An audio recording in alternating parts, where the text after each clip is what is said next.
A lot of people think that content consumption itself will resolve most of their problems, and that's why they go into this spiral of like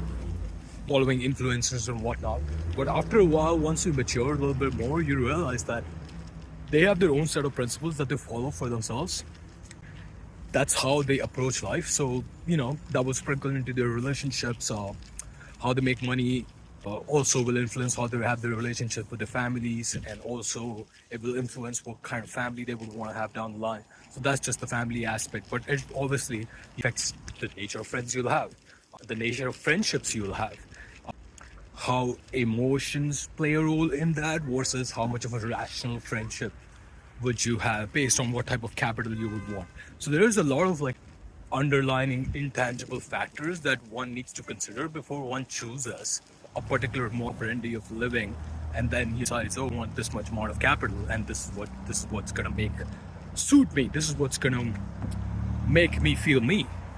But the problem is, like, when you start consuming a bunch of content,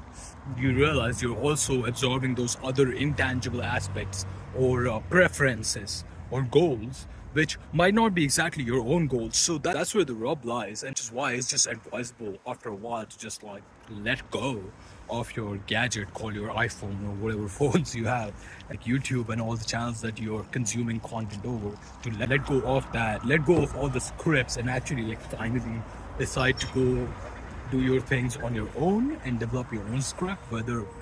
it is for living, whether it is for the principles that you want, whether it is coming through your religion or otherwise, or like incorporating your religion plus your financial goals and whatnot, stuff like that. That's what you need to,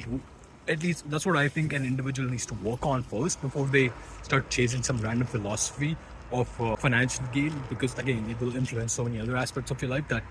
you need to be careful of what you're choosing. That's all I'm trying to say.